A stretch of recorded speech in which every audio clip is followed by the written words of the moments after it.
coming up on this week's WAC Podcast. I'm joined by Tarleton State's first ever national champion. It's long jumper Lokesh Sathyanathan, and this one is powerful.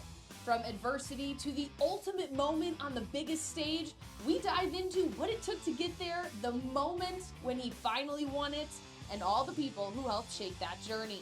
Don't miss it.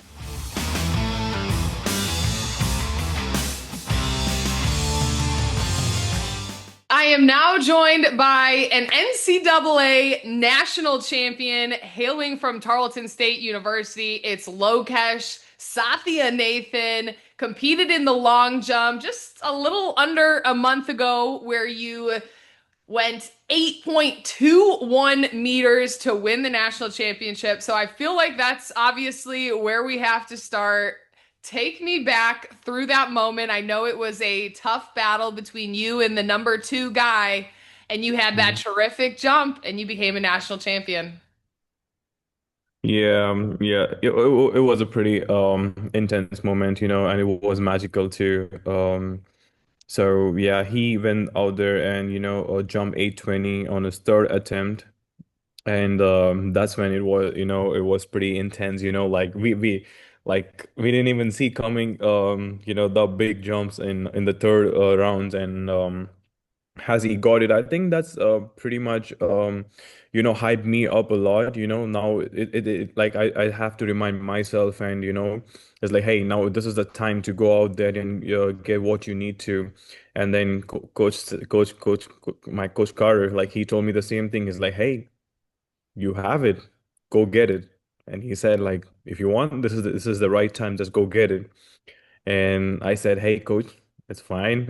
All I need is just want to be you to be loud out of everyone." And then I think I could hear his voice is like, go get it. And I was just on the runway, saying myself is like, okay, stay calm. You got this, and just execute the right things you need to do, and we got it. And yeah, like usually I celebrate like crazy. I go crazy when the jump is big, but I just have to like stay calm. And I was like, wait, I don't know what it is, but I'm just gonna wait. So yeah. And I love it. It almost felt like you were in shock afterwards. Just the moment had hit you and you just almost couldn't believe it. You had a nice big hug with head coach Bobby Carter. What Mhm. was that celebration when you finally realized, okay, I don't necessarily have to stay calm anymore. I did this and I finally won. Could you even believe it at first? Yeah, that's right. I mean, as I said, it's obviously a moment or a memory to be remembered through the lifetime, for me and coach, like where we come from, like what we went through, the works we put in, all the obstacles, the hard work, the blood and sweat, and also, the days where he has to sit down, it's like, hey, you know what, we have few changes, this might make a huge difference. Then we get to sit down again and discuss about, are we going in the right directions and everything. And the day you see all those things paid off, and you see your coach being more happy than him having happy tears. I think that's the best moment in my life. And like I think that moment can never be described through words. The feelings were like so emotional. So yeah. And I know you had some teammates there, obviously your coach. You're from India though, so who was the first call that you made after you won to share the big news? Obviously it's my dad. So yeah, I mean, I know it's a huge time difference in India as well, and it's pretty much like when it's day here, it's night out there. So I remember it was pretty late in the evening here, like 9 or 10 by the time I finished my jumps. And he was already up there, and I could still see, FaceTime him. And the first thing I could see is him giving me a flying kiss, and I see the happy tears on his face, and my aunt peeping through, trying to be in the FaceTime. it was a whole lot of happy moments out there from India. And obviously, yeah, I'm thankful and grateful to my teammates as well, It's like a family out there, they come out there not just to, watch you jump, but also to cheer you. And not just to cheer you, but also to make sure they're the loudest in the crowd. So that's a special thing from my team as well. What time was it in India when you were able to call? So it was pretty much like 6:30 a.m. or 7 a.m. in the morning. So it was pretty early. So yeah. And for you, I mean, across your college career, you made a couple different stops. You went to New Mexico, then you went to Louisville, and Mhm. then you landed at Tarleton State. And so through those stops, what has made Stephenville and the teammates at Tarleton State so special? I think obviously I've been to New Mexico and Louisville and then been to Stephenville. I think I have different experience in all these places. But Tarleton, I would say, is always being since day one is being very special to me, and I love the place where it's situated because it's a small, beautiful campus and situated in a beautiful town, like a countryside.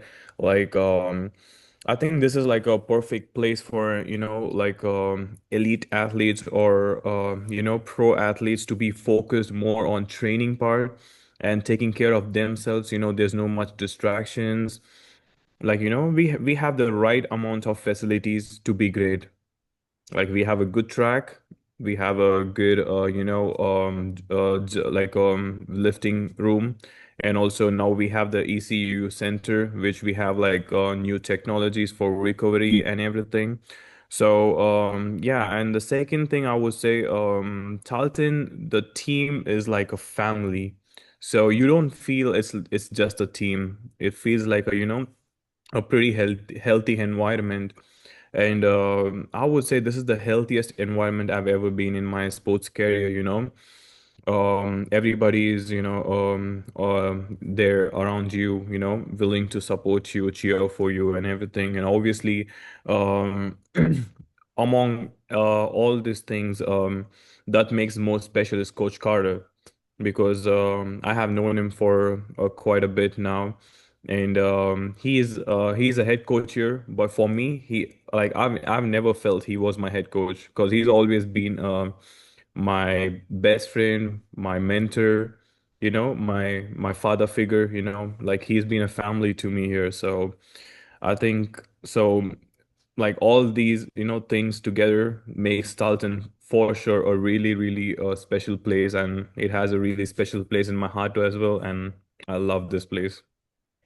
I love hearing that. And, when they brought in Bobby Carter to the program, I got to speak with numerous athletes. I talked to Pristina Ochaganagor and, just talking about what Coach Carter brings and how he can bring these top athletes to Stephenville and bring out the best in them. And so you obviously had success last year, but this year was an incredible year for you. What were some of the biggest differences from last year to this year, maybe in the training or something that, you attribute to being able to be a national champion this year and really bring out that best version of yourself? There's a quite a bit. The first thing is like so obviously when I transferred from Louisville, I had to go through two surgeries and come back under Coach Carter. So Coach Carter had to, take me from the scratch. So he had to make sure, my rehabilitation is going good and my strength training, and then comes my, being fit on my, like, doing able to do speed session and endurance session, and then, slowly build me up. And also, last year, I had a pretty rough year because I had some personal issues and, other things. And it took some time to, sorry, communicate with Coach Carter and everything. And obviously, we did have a good season last year indoor as well, but we couldn't finish it as we expected because of my setbacks and everything.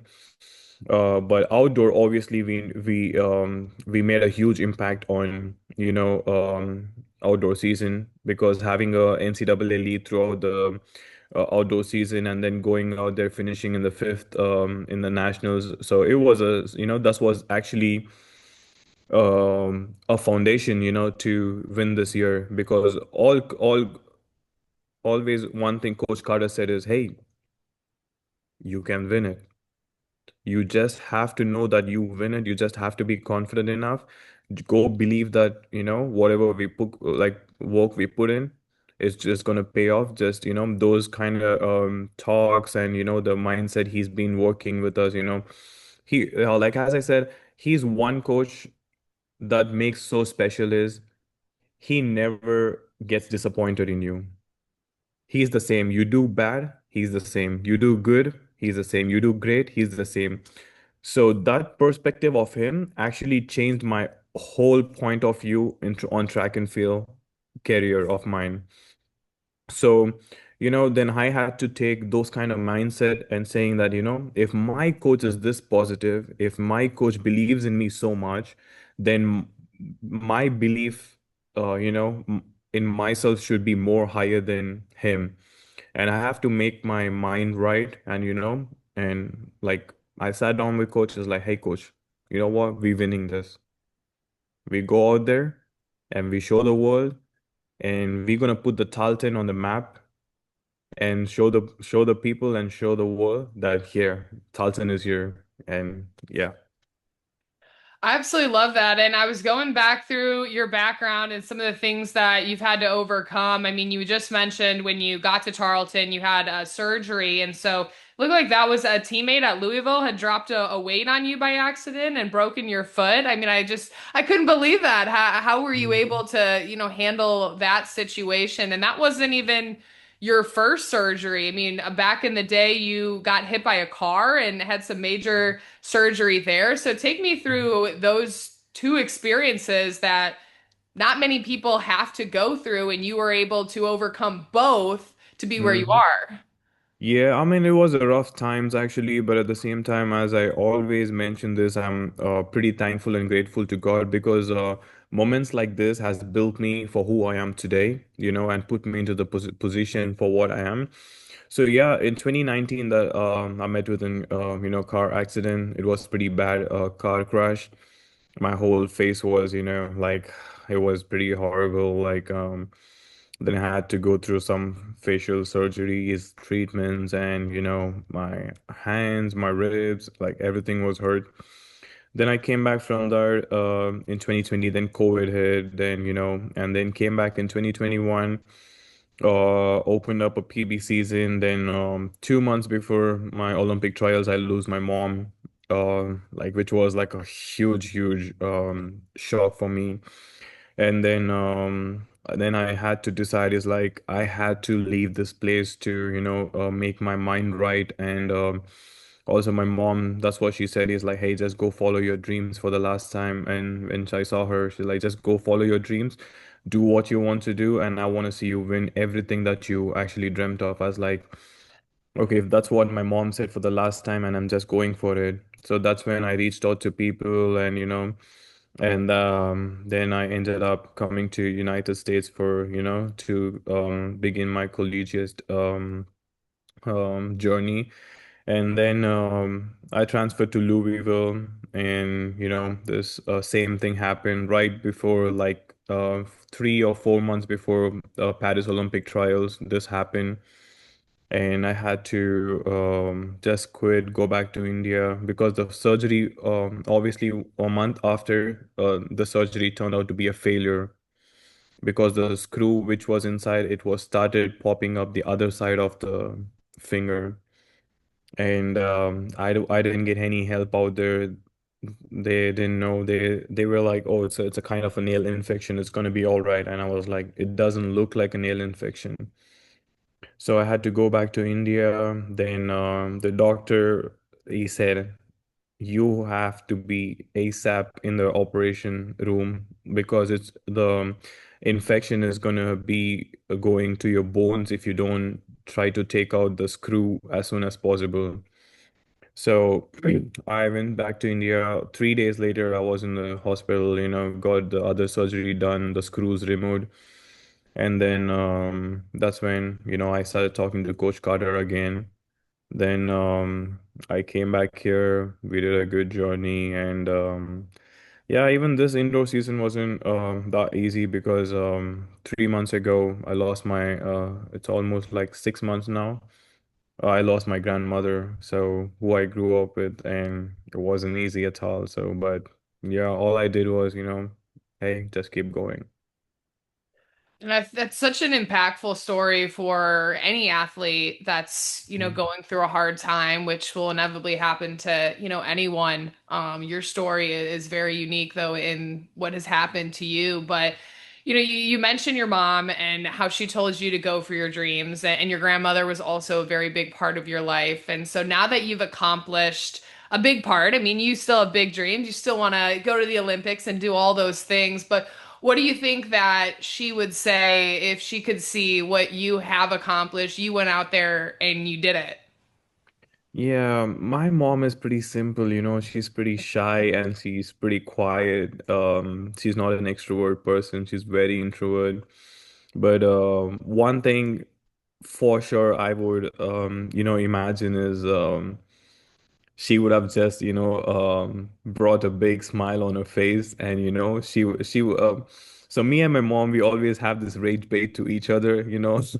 Every time I go to a competition, she'll be like, hey, you win this and I'm gonna give you this, and if you don't, you gotta get me this. So I can imagine, those kind of conversation with her, and maybe like a good warm hug, and I would kiss her on cheeks, and maybe she would just be like, "Hey, don't do that." I was like, I would still do it, it would be in a really special moment, like like every other son, or how he plays around his mom. So yeah, it's gonna be a simple moment like that. But obviously, it would be a really, really special moment for her because she always dreamt of, coming to United States.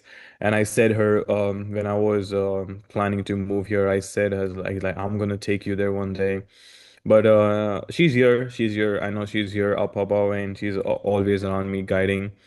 And I know she's happy up there. So every time I see up there, I know she's smiling up there, and she now my grandmom joined her. So I think they both have have a pretty good happy moments together up there. So yeah.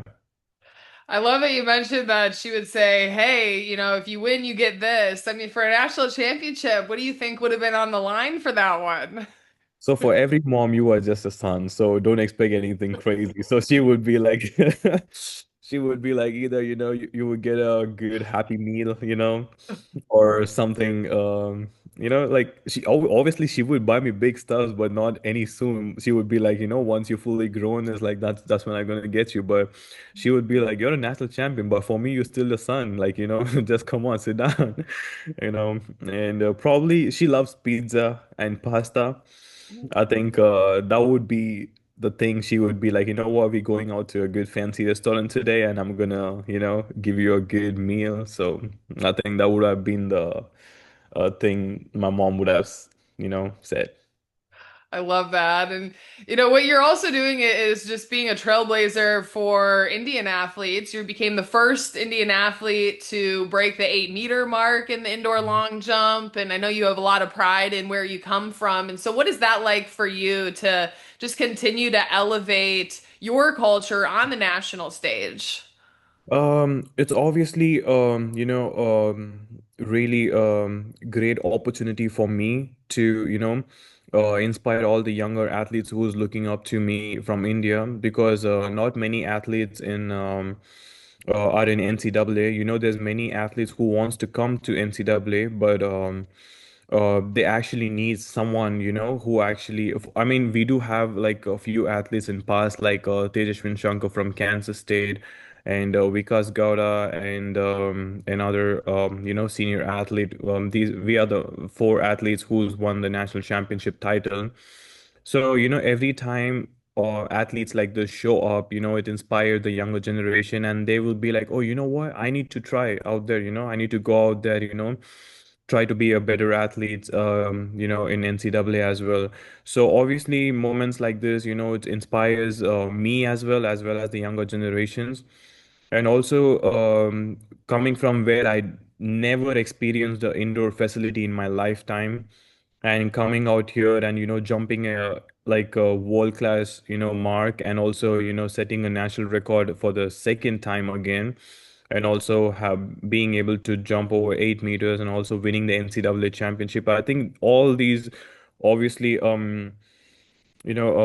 puts me into a great position for me to sit down and it's like you know what, I'm doing the right thing. Kids out there is actually watching and looking out for me, and I think I'm being a right example for them to go into a right directions and take a good life decisions. So yeah. Absolutely. And, how did you discover long jump was for you? I know you've been jumping for quite some time, but what made that your passion that you wanted to hone in on? So basically, I started my career off with soccer. And yeah, that's a funny story. So every time my dad used to see me on the field playing soccer, the only thing I would do is every time I see a ball coming towards me, I would just run as fast as I can with the ball. And my dad was like, my dad's a soccer player, and he's like, man, that's not what you do. I was like, well, what do you want me to do? He's like, you need to have some, dribbling skills and everything. Then I continued to do the same, like, again and again. And he's like, you know what? You don't belong here. And I was like, okay, then take me what do you like to a place where do you think I belong to? Then my brother was an athlete. Then he used to, take me to the coach, to the nearest track in my hometown, and he put me under a coach. And like 1 month after the training, the coach said me, you're going to do 100 meters and long jump, and I had no idea like what's 100 meters and long jump. So my first question was, am I going to run 100 meters and then jump? He's like, no, you're going to race 100 meters and then do a long jump. So I go out there, and I still remember it was under 11 championship for kids.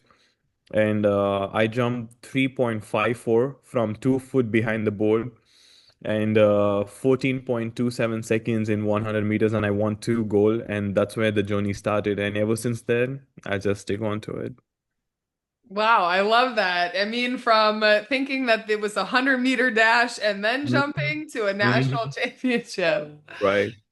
Obviously, you're focused now the outdoor track and field championships coming up in May, but what is any other championships that you're doing? I know a couple athletes went for Worlds with Tarleton State. So, what is next? What are you training for if it's not just the outdoor track and field championships? Yeah, so basically the plan was to go to the indoor world championship as well, but unfortunately, didn't get to do the paperwork and everything, so I had to miss it. But fortunately, we qualified for the Commonwealth Games, which is the one of the biggest games in the world stage, and Asian Games, which is coming up this year.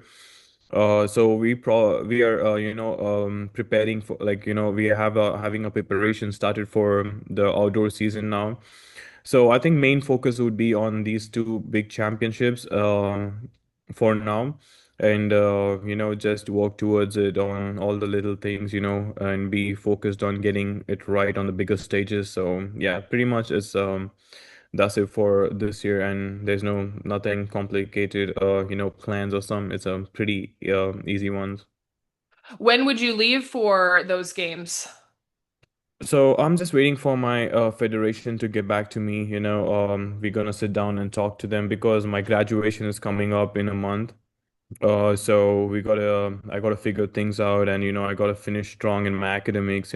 Get all the classes finished good, and then once I finish my graduation, then I got a plan for maybe one or two competition like a preseason before the outdoor championships.